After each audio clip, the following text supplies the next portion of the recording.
Start by telling us who you are and where did you grow up? My name is Jerry Joe Jones. Grew up in Vermillion, Kansas.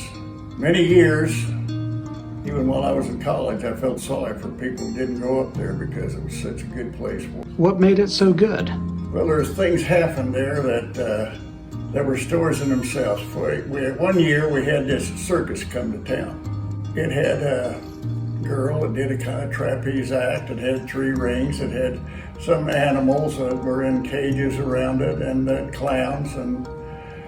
But what they had that influenced us most was they put these signs up that said they would be a chance for Vermillion to have a champion wrestle Dynamite the Wrestling Bear.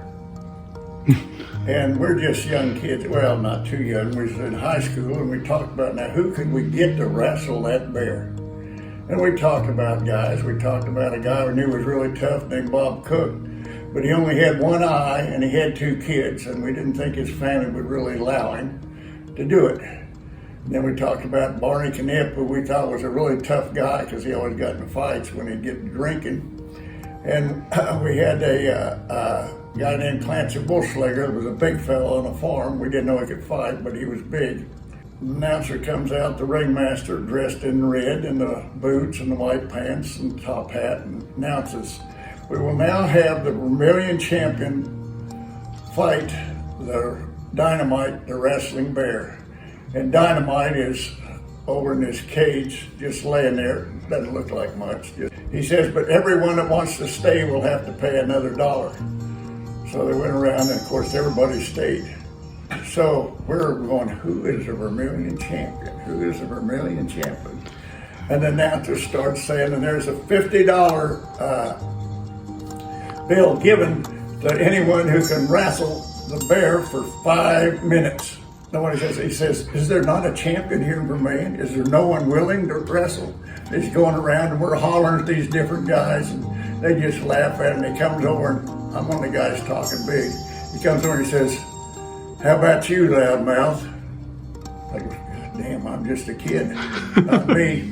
And beside me is this fellow named Richard Bennett, just one of us.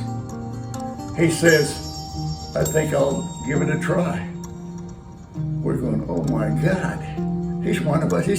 And he goes out there, but Bennett's not a really big guy, but he goes out there and he's going to wrestle the bear, and they bring the bear out and they've got him on a chain. And the guy says, "Now there's a couple of rules there." He says, "We're putting gloves on the bear so that he can't claw you.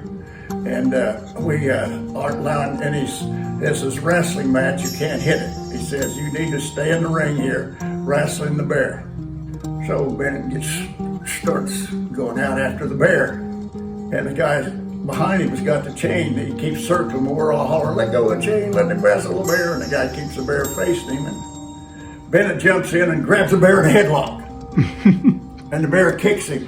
He backs up, and he lifts up his shirt. And there are these 4 bloody claw marks right down there that we're all screaming. His mother is just going crazy, and dead silence over to us. Bennett looks at the bear, and he just puts his shirt back down, and he starts circling the bear again. And then he jumps in, grabs the bear grabs the chain, jerks it, and then when the bear's turning, he hits it right in the nose.